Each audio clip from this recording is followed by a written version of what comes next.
The campus of Northwood High was a sprawling microcosm of social cruelty, and Allan Carmichael reigned over its unwritten laws. He was 18, built like a linebacker, and armed with a privileged swagger that shielded a confusing, terrifying secret. He was desperately, uncontrollably attracted to the boy he tormented, Steve Ellison. Allan was a master craftsman of cruelty, but every taunt was a performance for an audience of one, himself. He needed to believe the revulsion he projected was genuine, because the yearning he felt, the way his palms would sweat whenever Steve's scent, faintly of sketch paper and clean linen, drifted past, it was an existential threat to the carefully constructed straight world he inhabited. The energy Allan expelled in harassment was simply misdirected love.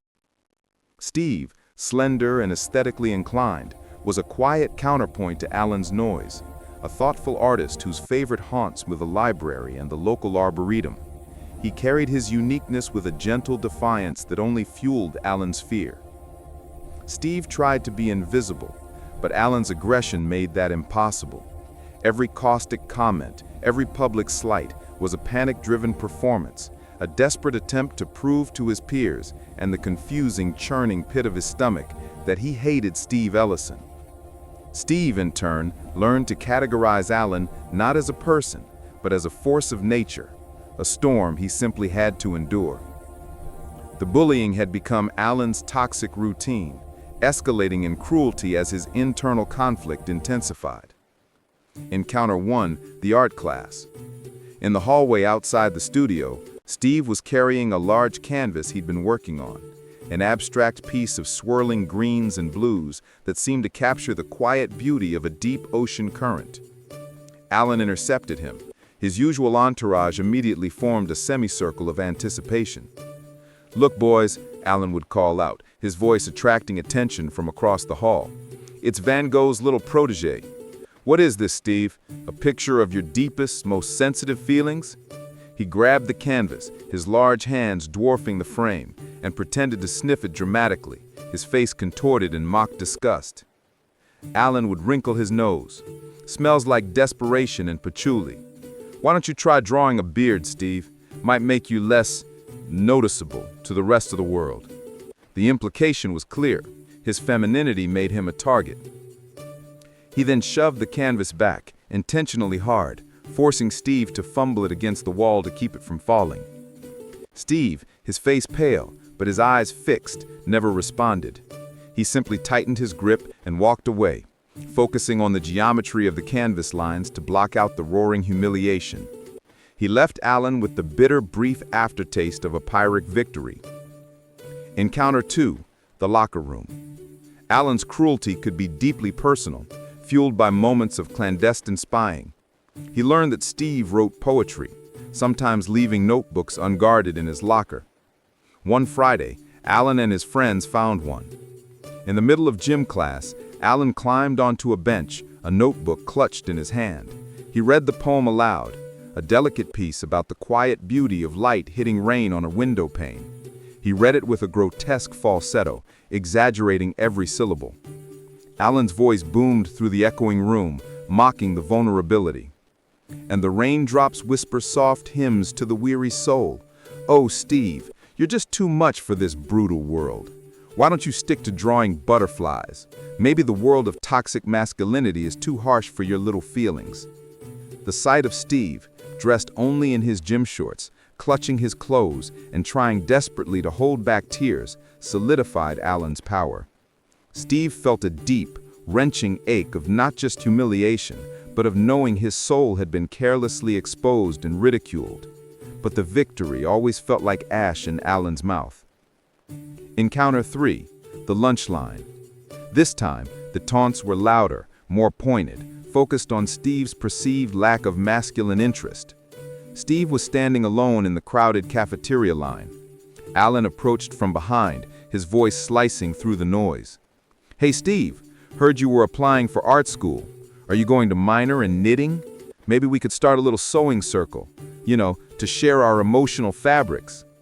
Allan's friends roared with laughter, and Steve flushed crimson, his fists clenching at his sides. Allan leaned closer, dropping his voice just enough so only Steve could hear, the whisper coated in ice. "Seriously, Steve, find a new hobby. This one just screams target practice." The deep personal sting of the attack was visible, and it gave Allan a sickening, brief rush, a distorted intimacy achieved through pain. The final incident occurred on a slick, rain-drizzled Tuesday. Allan saw Steve leaving the library, his arms full of textbooks and his head down. He felt the familiar surge of aggressive longing, a terrifying need to force a connection, even a negative one. He didn't want to hurt him that day. He just wanted to touch him, to force an interaction, however negative. "Hey, Queen of the Cosmos," Allan yelled, using the cruel moniker he knew Steve hated most. He sprinted forward, intending a sudden, startling shoulder check as a joke, a theatrical push that would scatter the books and elicit a laugh from bystanders. But the polished floor near the main entrance was treacherous with mud tracked in by dozens of hurried feet. Allan misjudged his speed and the slickness of the tiles.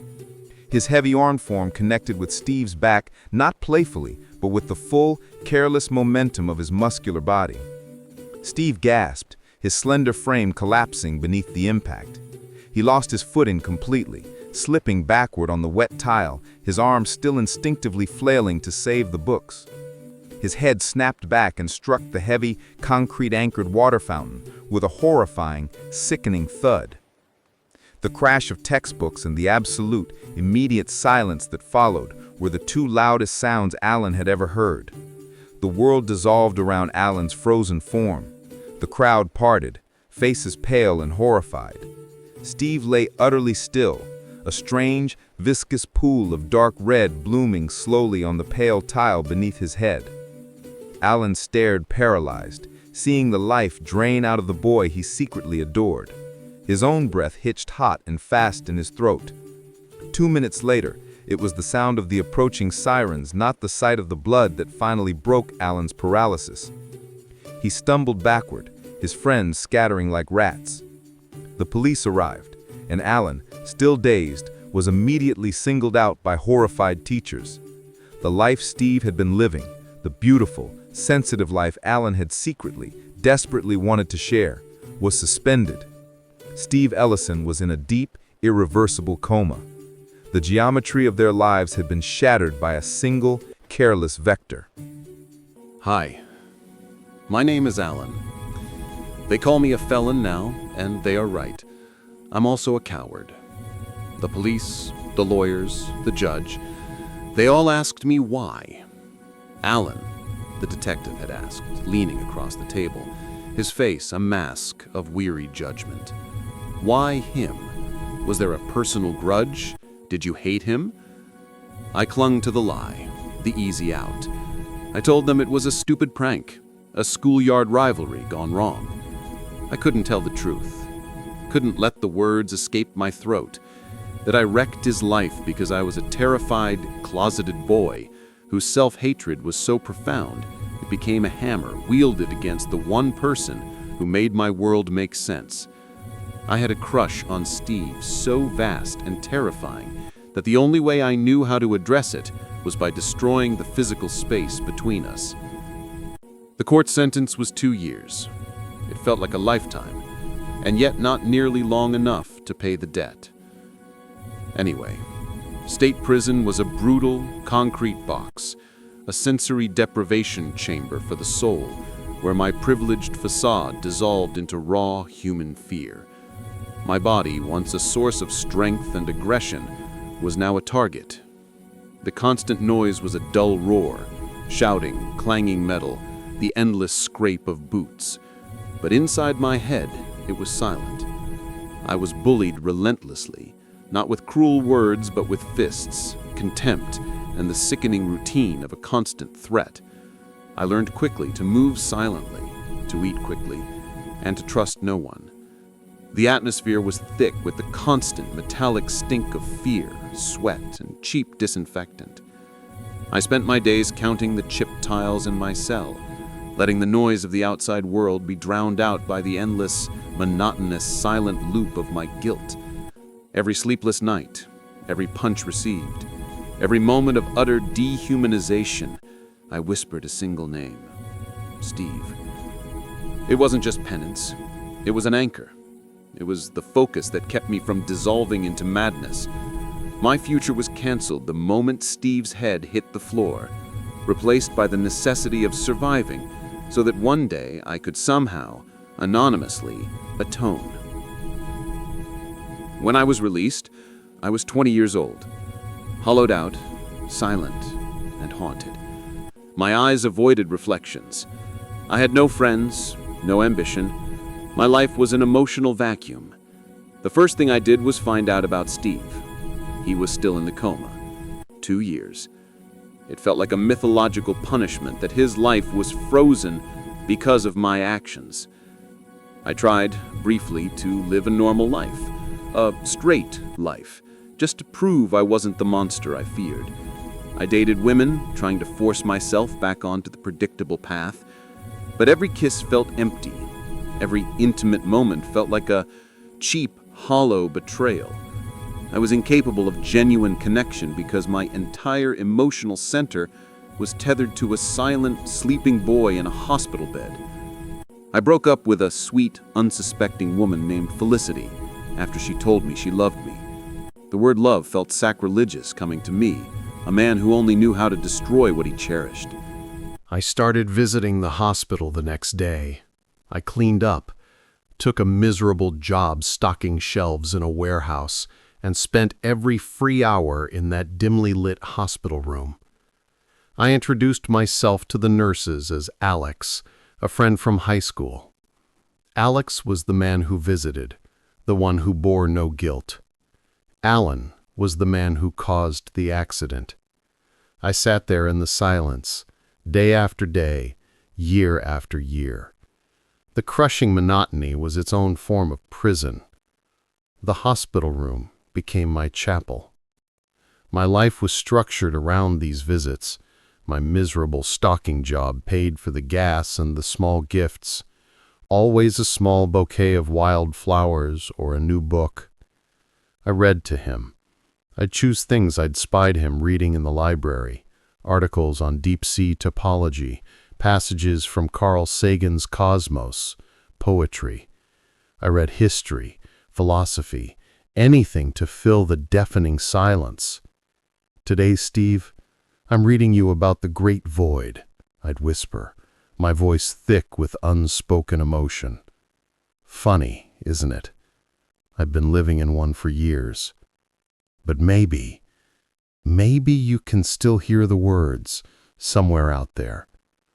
I poured out my confessions into the unresponsive space, apologizing for the bullying, the cowardice, the crime. It was a decade-long prayer. I noticed the nurses, over the years, went from suspicious to fond, believing my devotion was a pure saintly act. That belief was another layer of shame I carried. Then, 5 years into my vigil, the crisis hit. Steve crashed. The monitor screamed. He flatlined. I was thrown out of the room, standing in the hallway watching the medical team swarm, hearing the chaos of machines and shouts. I truly thought I had lost him, the last sliver of my soul. I was hysterical, sinking to the floor, pleading silently. They brought him back, but the extensive organ damage required a kidney transplant. Fast. When the family wasn't a match, I went immediately for testing. I didn't care about the consequences. I only cared about the imperative. It wasn't a choice. It was a debt that finally had a viable currency. I was a perfect match. I insisted on anonymity, signing the consent forms without a second thought, listing my name only as AC. The operating room felt strangely peaceful. Finally, my body was doing something right. The physical pain of the recovery was nothing compared to the profound, overwhelming relief of finally, truly giving something back. I was resting in his room a week after my surgery, staring at the peaceful, beautiful face of the boy I destroyed, who was now carrying a piece of my body inside him. The guilt was overwhelming. I knew that after the transplant his life might stabilize, but he'd still be gone. I leaned over him, feeling the decades of shame and unspoken love crush my chest.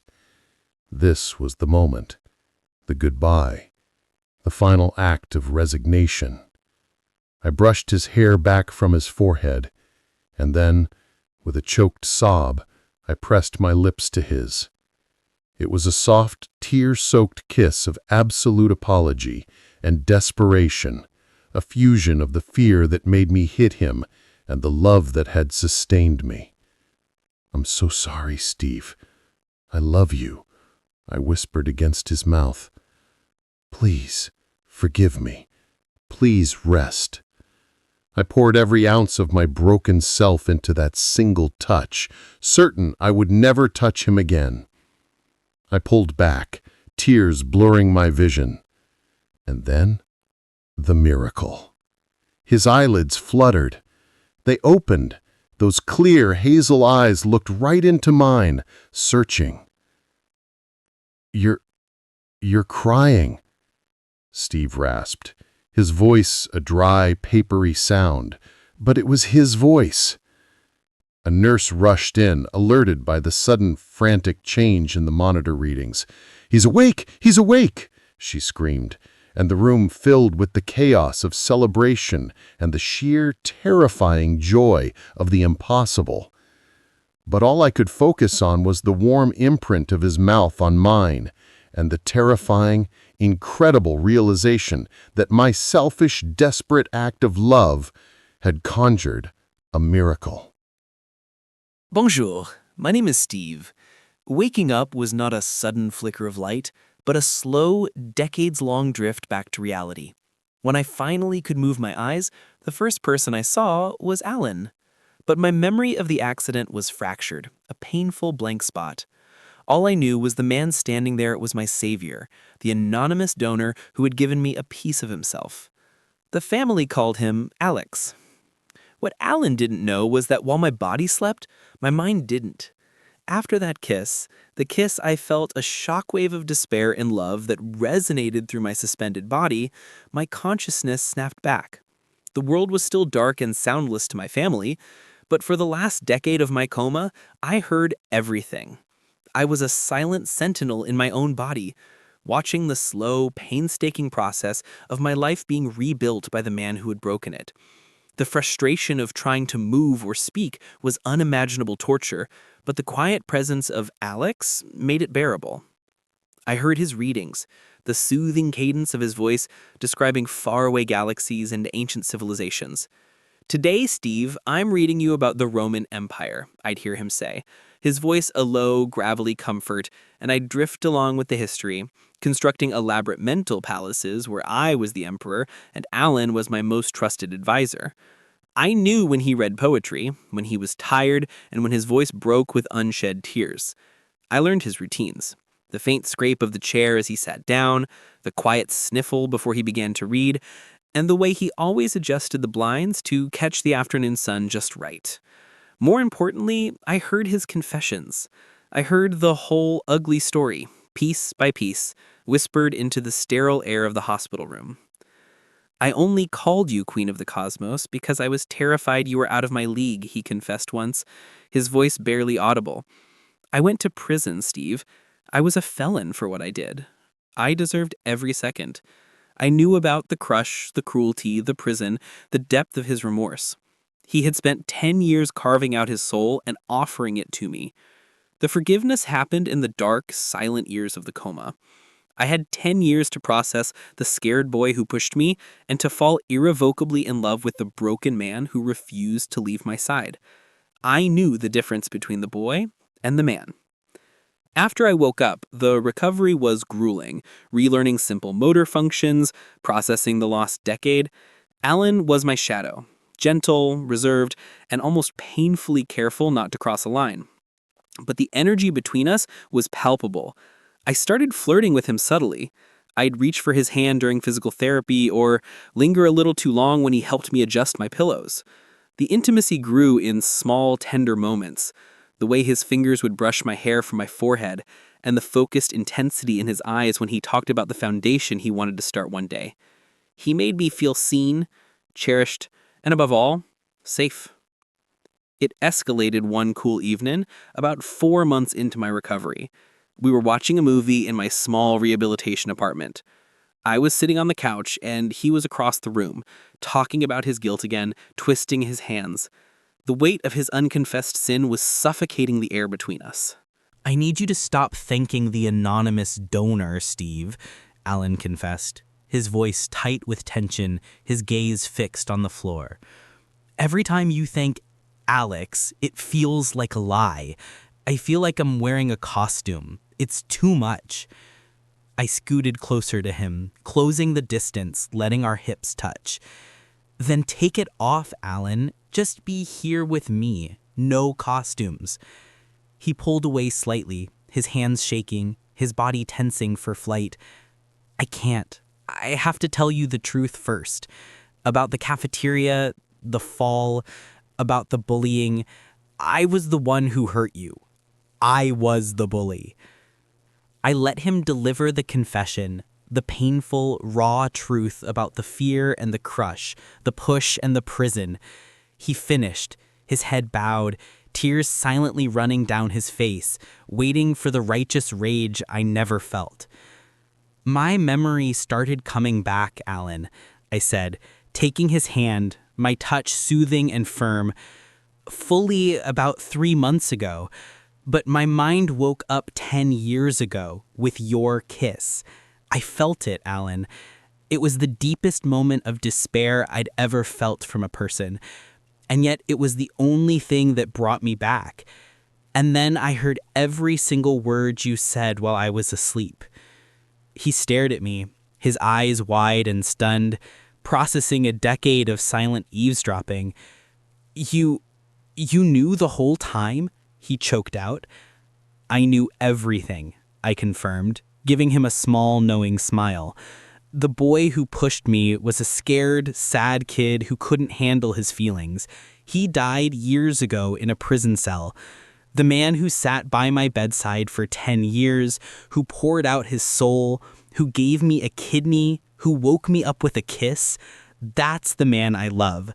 I was just waiting for you to forgive yourself enough to tell me, I love you, Allan. The barrier shattered completely. He pulled me against him, crushing me into his chest, and the kiss that followed was a release. 10 years of yearning, guilt, and unspoken love, a profound affirmation that their connection was built on devotion, not violence. It was deep, consuming, and full of grace. The intimacy that followed was slow and sacred, a profound act of healing. It was the antithesis of the fear and chaos that had defined their past. We explored each other's bodies with a reverence born of that long, terrible wait. Allan, who had been starved for affection and racked by guilt, was almost tearful in moments of closeness. His large, powerful hands suddenly hesitant, gentle. He'd trace the surgical scar on my abdomen, a permanent, physical symbol of our interwoven fate, then kiss it tenderly. Our lips met, our fingertips moved over skin, our bodies pressed together. We discovered the quiet joy of two souls finally fully connected. The sex was not a desperate need, but a slow, tender confirmation of the future we had earned. A beautiful, moving contrast to the decade of stillness. Every gentle touch, every deep sigh was a promise that they were finally home. Within a year, we moved into a beautiful old house near the coast, a space full of light, air, and the laughter stolen by the Coma. We co-founded the Second Chance Foundation, dedicated to supporting victims of traumatic brain injuries and their caregivers. Allan managed the logistics and finances, his meticulous, guilt-driven focus now channeled into genuine compassion and organization, ensuring every donation was maximized. I focused on the therapeutic side, mentoring TBI survivors and their families, offering hope born of my own experience, the silent proof that recovery and second chances are real. The foundation became the external manifestation of our shared redemption. Our love grew to encompass the world we had missed. We started traveling, seeking out places that felt vast and forgiving. Our first international trip was to the remote fjords of Norway. We spent a week hiking trails, Allan's strong hand always near mine, stopping on cliffs overlooking the deep blue water. There, under the massive, silent sky, we felt small and absolved. We followed that with a trip to the bustling, ancient temples of Kyoto, Japan, where the centuries of history made our own painful decade feel like a brief, significant moment in time. Allan, the former bully, found peace in the quiet reverence of those ancient spaces, and I found strength in the resilience of human civilization. Later, we explored the vibrant, chaotic beauty of Marrakesh, Morocco, where the sensory overload affirmed the reality of the life I had regained. One quiet evening, watching the sunset over the Pacific from our porch, Allan turned to me, his eyes full of tenderness. He didn't propose with a ring, but with a promise. "Steve," he said, softly tracing the line of my jaw, "we have so much future now. I want to share it fully. I want a family. With you. I want to raise someone with your grace and my—" He trailed off, struggling for the word. "With your devotion," I finished for him, kissing his palm. "I want that too, Allan. I want to fill this house with noise and art and life." We embarked on the journey to fatherhood, choosing a surrogate and using donor eggs to ensure the child was a biological blend of the two of us, a child conceived not from the fear of the past, but from the love forged in the waiting. 9 months later, our daughter, Alara Grace, arrived. Holding her tiny, perfect body, seeing Allan cry openly, purely, with unadulterated joy, was the final, total cleansing of the past. Her middle name, Grace, was for the forgiveness that had saved us both. She was an inquisitive, bright-eyed baby, a tiny geometer who mapped her world by tracking the faces of her two adoring fathers. We learned that life doesn't follow the neatly drawn lines of a map. Our path was jagged, marked by pain, penance, and a silent decade of devotion, but it ultimately led to a destination of profound, unconditional love. Every morning, before leaving for the foundation, Allan would kiss me, a gentle, deep kiss of reunion and promise, a reminder that even after a decade in the dark, the light can still be kissed back into the world.